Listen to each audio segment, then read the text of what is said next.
We have a pretty good idea of what this 2024 roster will look like for the Texas Longhorns. So, on today's episode of Locked On Longhorns, I'm ranking each position group on this Texas football team in terms of confidence. You are Locked On Longhorns, your daily podcast on the Texas Longhorns. Part of the Locked On Podcast Network, your team every day.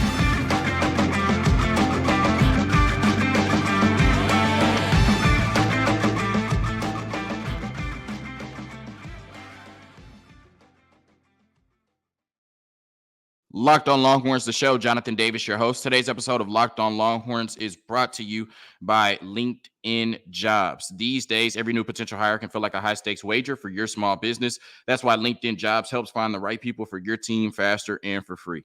So post your job for free at linkedin.com/lockedoncollege. Remember, terms and conditions do apply. On today's episode of Locked On Longhorns, once again, ranking each position group on this Texas football team in terms of confidence. We have a really good idea of who's going to be on this football team heading into the SEC. There are a few players who have yet to announce their plans for 2024, whether that includes returning to the University of Texas or entering the NFL draft. But I think we have a pretty good idea of where those players will be playing football in 2024. So all of that and more on today's episode of Locked On Longhorns, part of the Locked On Podcast Network, your team every day. Before we talk about the football team, we have to talk about the basketball team really quickly. They got a great win last night on the road against a tough, well-coached, really productive, Cincinnati team at home. And I think Cincinnati outplayed Texas for the majority of the game, right? That's a really tough and physical team that played a great game. But in the end, it came down to Texas having the two best players on the court, right? Dylan Disu got his career high with 33 points, I believe. And then Max Abmas hit his second game winner of the year, first against Louisville and then second against Cincinnati, right? And I know the team hasn't looked great this year, at times, even though they're 11-3. They're still trying to figure out a lot in terms of rotations, who will play, Dylan Disu coming back, Cajun Shedrick dealing with injury, et cetera, et cetera. But why I have confidence in this basketball team, especially getting into the Big 12 championship and the NCAA tournament, is exactly what I just said. They have two of the best bucket getters in the nation, right? And when the game gets tight, when the game is in the margins, you can throw all the coaching out the window and you can say, throw the ball to Dylan Disu and let him make a play, or throw the ball to Max Abmas and let him make a play, right? And so that's why I think that, Texas in the end will have one of the best basketball teams in the country and will go far in the tournament, because at the end of the day, you can throw the coaching out the window. You can give the ball to Dylan Disu and it's likely a bucket, or you can give the ball to Max Abmas and it's likely a bucket. All right, now talking about the Texas football team, and we'll get more into the basketball coverage. Haven't been on it as much as I usually do this year. That's just because football sells, right? And the football team, went deep into the playoffs, but I'll start getting into the basketball coverage a little bit closer to the Big 12 tournament and NCAA tournament. All right, we're ranking each position group in terms of confidence, right, on the football team heading into 2024. Like I said, a couple players have to make their final decisions, but we pretty much know what we're dealing with, right, for this Texas Longhorns football team in 2024. As always, we don't do suspense on this podcast, so I'm going to give you the list right now. Right, I'll give you the chance to get into the comments, get the conversation going, argue with me, whatever. And then I'm going to go through and explain it over the next 30 minutes. But I'll tell you the list right now so you can, get a head start on arguing with me and telling me I'm wrong. So number one, this is from the unit I have the most confidence in down to the unit I have the least confidence in heading into 2024. Offensive line, number one, running back, number two, quarterback, number three, edge rusher, number four, linebacker, number five, wide receiver, number six, safety, number seven, corner, number eight, tight end, number nine, defensive tackle, number 10. Here we go. So I'm starting with the offensive line, number one, the unit I have the most confidence in heading into 2024. We have four starters back on the offensive line with 125 games of experience between Kelvin Banks, Hayden Connor, Jake Majors, and Devon Campbell, and over 20 games together on the offensive line, right? Devon Campbell split time last year, but he did play in 7 games and then played in every game this year. So over 20 games together as those four players in terms of chemistry and cohesion, and 125 games of experience as a whole on the offensive line. Kelvin Banks, one of the best left tackles in the country, right? Hayden Connor, when he's not committing pre-snap penalties, he's really good. Definitely came on in the latter part of the season. Jake Majors, one of the most underrated players on this football team, and he provides so much value at the center position, really a second quarterback on the field on that offensive line. And Devon Campbell was just a unit this year, moving people in the run game, right? And then when you look at replacing Christian Jones at right tackle, your two options are Brandon Baker, who's the number one offensive tackle in the country, and Cam Williams, who is a unit at that position and is a third-year player at this point, right? So I think that this offensive line, one, is the unit I have the most confidence in going into next season. Two, this will be one of the best offensive lines in the country. And three, I'm going to take it a step further. I'm not saying they can win. I'm not saying they should win. I am going to say they will win. This is my first bold take of the offseason. It didn't take long. This offensive line will win the Joe Moore Award next season for the best offensive line in the country. The last 2 years, they have helped produce the 35th ranked offense in the country in 2022 and the 9th ranked offense in 2023. One thing they can clean up, which would ensure them winning the Joe Moore Award, or at least put them in the running for it, 47 sacks the last 27 games. That definitely has to be cleaned up. But if the pass blocking improves and the run blocking stays the same, I think this will be one of the best offensive lines in the country. And once again, I'm predicting they will win the Joe Moore Award, Jesus, in 2024. Running back is the second unit I have the most confidence in. And really, the first reason is because Sark has had 1,000-yard rusher every year he has been a play caller, right? And so I don't think that this year would be any different, right? And Sark has proven time and time again that regardless of how explosive his quarterback is, regardless of how much talent he has at the skill positions on the outside, he wants to have a bread and butter football team at the University of Texas. He wants to run the ball at a high level, and he wants to stop the run at a high level. And everything else outside of that is extracurricular, right? The last time we saw Cedric Baxter and Jaden Blue on the field, they combined for 207 scrimmage yards and 2 touchdowns. Now, they also had 2 fumbles against Washington, which are 2 of the biggest reasons why Texas did not win that game, and something they're going to have to clean up next year when they start to get more touches. But they've shown, right behind mostly the same offensive line, that they can produce at an elite level in Steve Sarkisian's offense. And next year, when, they're the 2 lead backs in the system, I expect them to take it to another level. And then behind them, you have 4 strong candidates for running back 3 with versatile skill sets, whether it's Jared Gibson and Christian Clark, the 2 true freshmen, or Savion Red and Trey Wisner. We've seen both of them make plays at a high level at the University of Texas already. So really, the 2 biggest things for this running back room next year are, Cedric Baxter being able to stay healthy because he's going to get a lot of carries, and then ball security for Cedric Baxter and Jaden Blue. When you look at Texas carries for the running back one the last 3 seasons, in 2021, Bijan carried the ball 195 times in 12 games. If Texas would have went to a bowl game, he would have carried the ball over 200 times. In 2022, he carried the ball 258 times in just 12 games, right? Not including the passes he caught, and he didn't play in the Washington game in the Alamo Bowl. And then in 2023, Jonathan Brooks had 187 carries in just 10 games, didn't even start the first 2 before he tore his ACL and did not play in the last 4 games. So Cedric Baxter is fully healthy next year, or he plays in every game, he's going to have over 200 carries, and he's going to touch the ball between 200 and 300 times. And we saw this year that pretty much in every game, he started to limp, or, you started to see those aches and bruises affect him, right? If he's going to be the lead back for the University of Texas next year, he's going to have to find a way to stay healthy all season. But if he can, him and Jaden Blue should be one of the most productive running back tandems in the country next year behind our offensive line. That's why I have them as the number 2 unit going into next season. Quarterback, I only have at number 3 because Quinn Ewers has not made his decision yet, right? I'm going to say that once again, right? I only have quarterback at number 3 because Quinn Ewers has not made his decision yet. But I have them at number 3 because he is likely to return.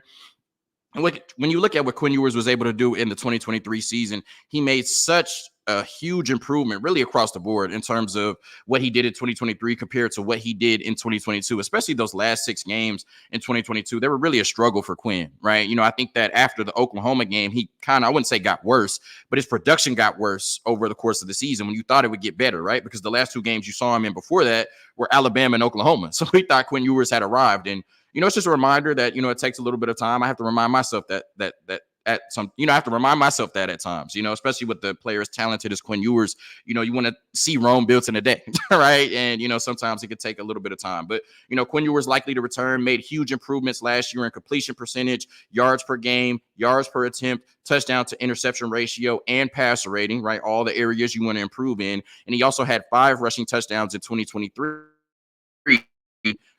Compared to the 1 rushing touchdown he had in 2022. And going into the SEC, going into a big year for this Texas program, it's going to be a luxury for, a team like Texas, who, like I said, wants to maintain the momentum they had last year going to the playoffs with a quarterback in year 3, a veteran quarterback at this point, like Quinn Ewers. And he's on pace to be one of the best quarterbacks in college football next year. He's currently an early Heisman favorite with Carson Beck and Jalen Milroe. I think he's a step above both of those quarterbacks, but he has the opportunity to show it on the field if he returns next season, and he should put himself in position to be drafted first round, right? It didn't make sense to compete to be the 5th or 6th best quarterback in the class this year when you can be unquestionably the number 1 quarterback in the class next year. And I think that if he makes small improvements at the quarterback position, we can see that dynamite version of Quinn Ewers that we've been waiting to see week in and week out since South Lake Carroll. And if he doesn't return or has to miss time for any reason, you won't find a backup with more upside in the country than Arch Manning. So I think we'll be good at the quarterback position either way. But of course,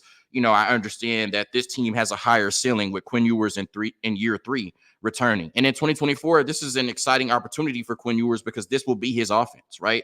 Only Jaden Blue and Gunnar Helm have been on campus as long as Quinn Ewers. This is his team now, right? So if he can continue to make small improvements at the quarterback position and he can make everybody around him better, then the 2024 offense can be as good as the 2023 offense was or even better. But that really all depends on the growth and maturation of Quinn Ewers this offseason and how much more he can bring to the table in 2024 than he did in 2023, even though he had an amazing season in 2023. A quick word from our sponsors, and then I get into the number 4 unit on my list, the edge rushers.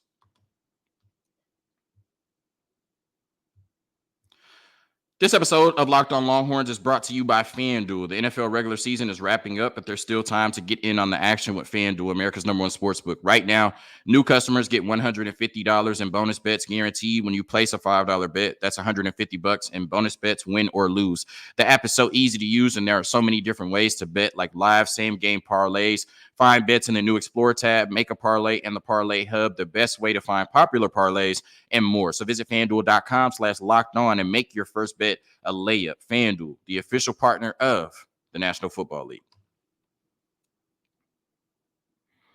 All right, I've said it a million times. I guess this will be 1,000,001, but the 3 premier positions in college football today, right, in modern college football are the quarterback, the person that delivers the ball, the left or right tackle, the person that protects the quarterback's blind side, and the edge rusher, right, the person that is trying to get to the quarterback and get him on the ground, right? And I think we saw in that Washington game against Texas compared to that Washington game against Michigan how important it is to get a consistent pass rush, but how important it is to have guys at the edge position. And for the first time in the Steve Sarkisian era, I feel like we really have guys at the edge position. And I think that even though this hasn't been a strong suit for Texas in recent years, I love the combination of high-end talent, experience, and depth we have in that room right now, right? When you look at it, Trey Moore was the number 1 edge in the transfer portal, right? So he was the highest, sought after edge in the transfer portal. And last season, he had 14 sacks. Over the last 2 years, 22 sacks at UTSA. So he's been one of the most productive edge rushers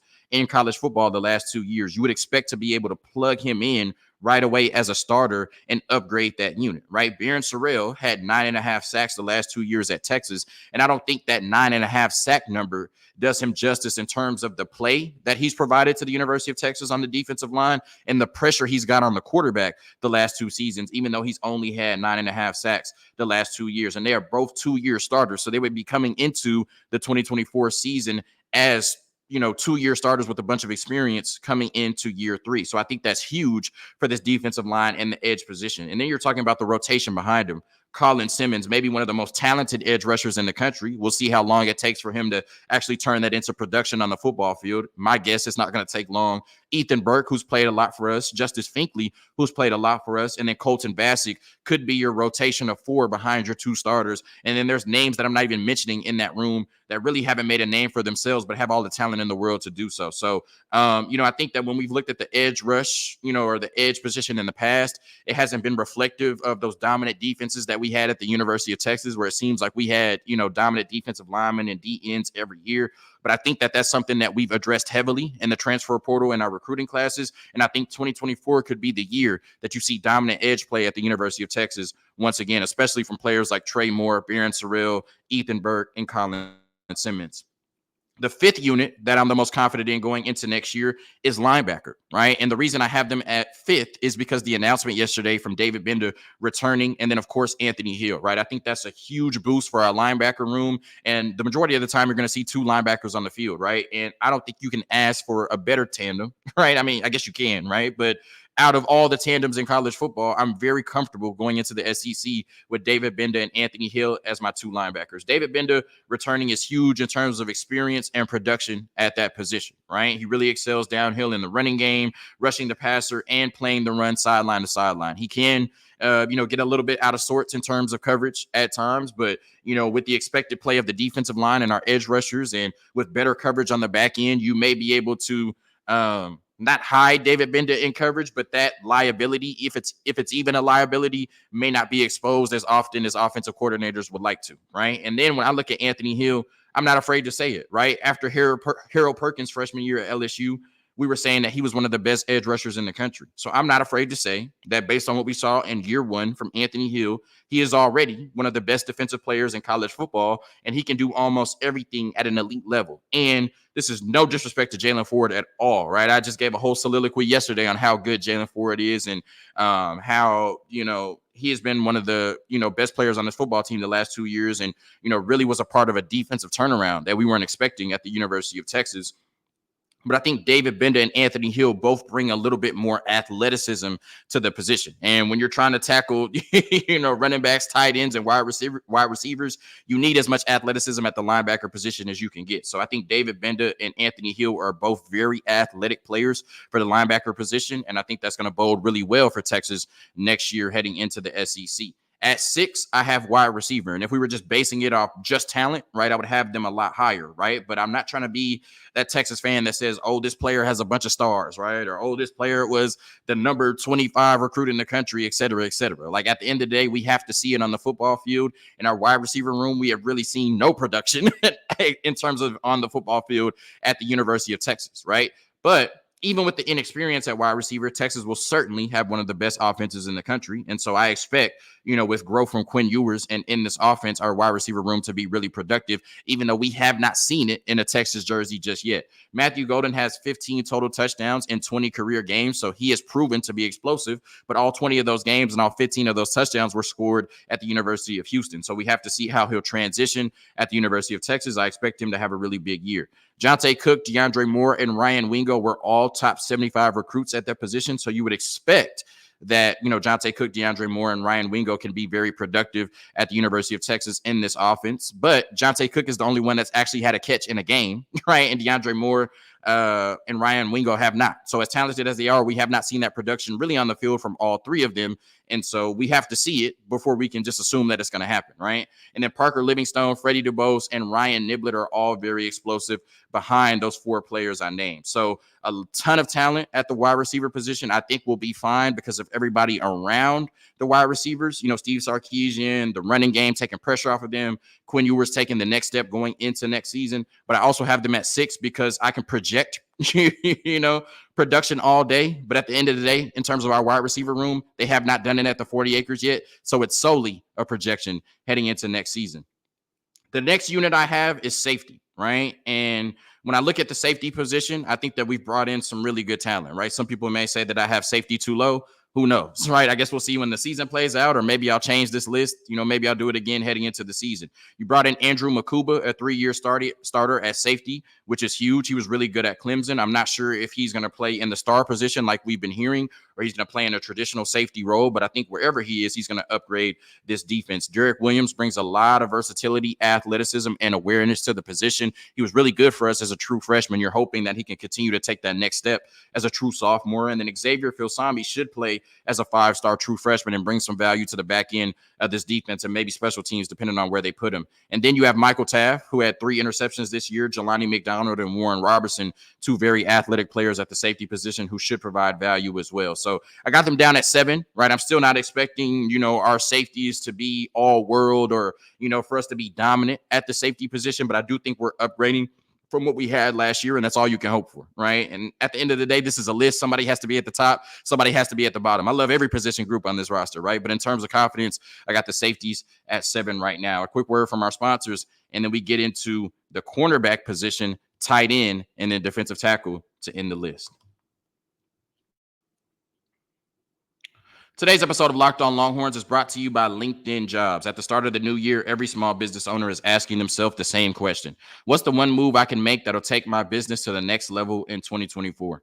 LinkedIn Jobs knows that your success all depends on the team you surround yourself with. That's why LinkedIn Jobs has created the tools to help find the right professionals for your team faster and for free. LinkedIn isn't just another job board. LinkedIn has a vast network of more than 1 billion professionals, which makes it the best place to hire. Hiring is easy when you have that many quality candidates. So easy, in fact, that 86% of small businesses get a qualified candidate within 24 hours. It's why small businesses rate LinkedIn Jobs number one in delivering quality hires versus leading competitors. LinkedIn also knows that small businesses are wearing so many hats and might not have the time or resources to hire. Thankfully, with LinkedIn, the process is intuitive, quick, and easy. So post your job for free at linkedin.com/lockedoncollege. That's linkedin.com/lockedoncollege to post your job for free. Terms and conditions apply.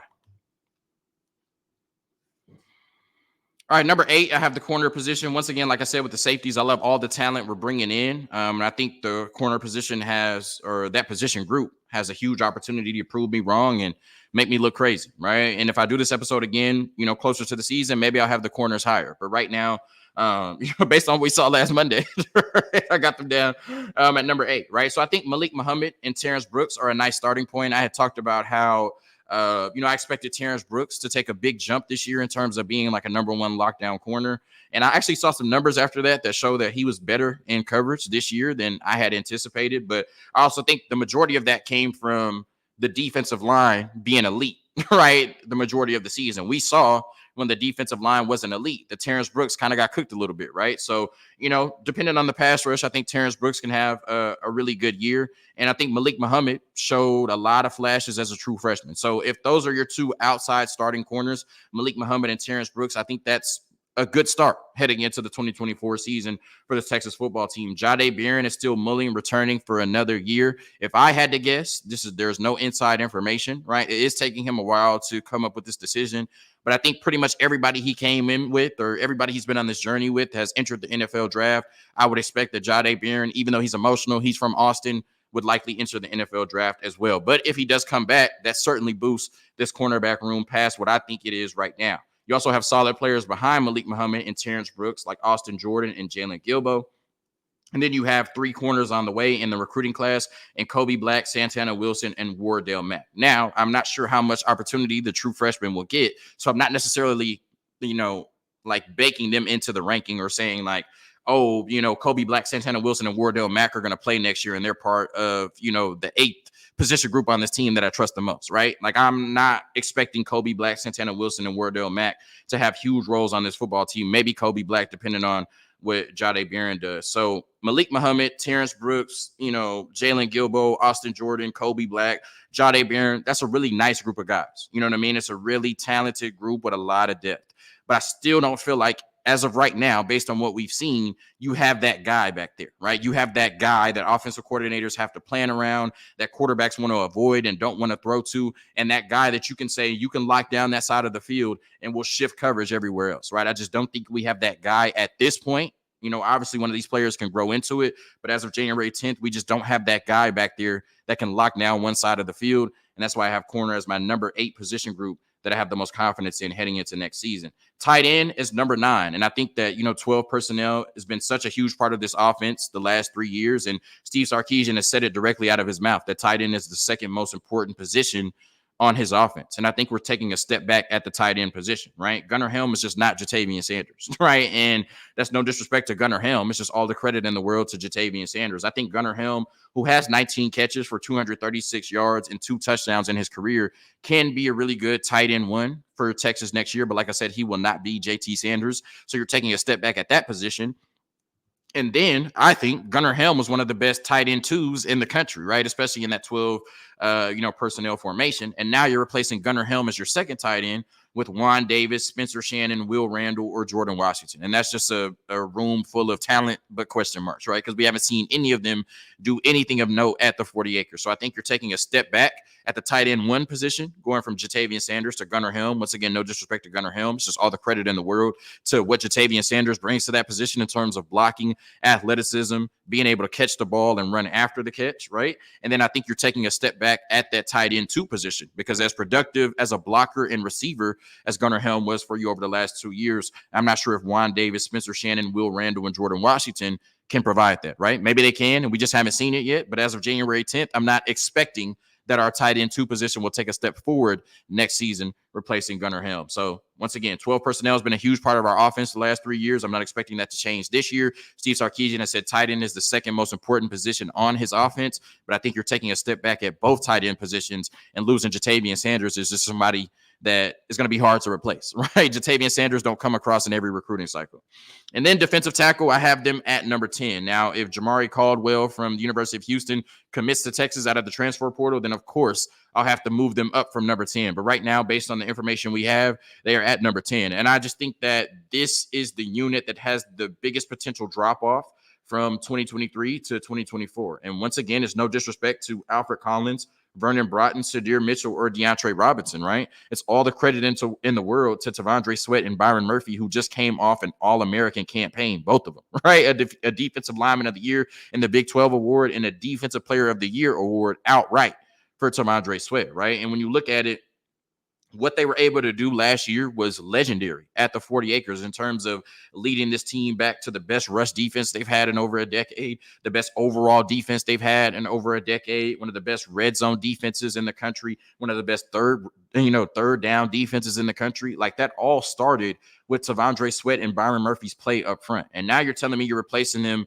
with Alfred Collins, who has all the talent in the world. But the 2 biggest words we've used to describe Alfred Collins since 2020 are if and hope, right? And so, fool me once, shame on you. Fool me twice, shame on me, right? Anything that Alfred Collins gives us this year is a plus, but I'm not expecting him to take that Tavondre Sweat or Byron Murphy leap because we've been waiting 5 years to see it, right? Vernon Broughton certainly has some talent at that position. I don't think he can make a, Tavondre Sweat or Byron Murphy jump, but he can be a plus player for us. Sadir Mitchell came in the game or came to Texas as an early enrollee. There were some concerns about, his work ethic and his conditioning. I'm hoping that, that remedies itself by the time the season starts and he could be a productive player for us. And I think true freshman DeAndre Robinson is going to have to step up and be an impact player for us, especially after losing Trill Carter in the transfer portal. So, like I said, it's just going to, be hard for me to see without Jamari Caldwell coming over from U of H and the transfer portal that this unit in 2024, the defensive tackle unit, is not going to take a huge step back based on the play of Tavondre Sweat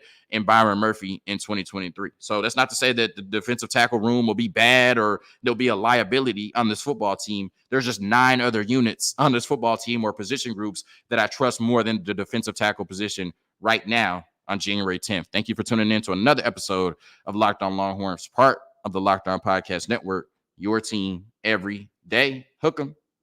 Peace. You are Locked On Longhorns,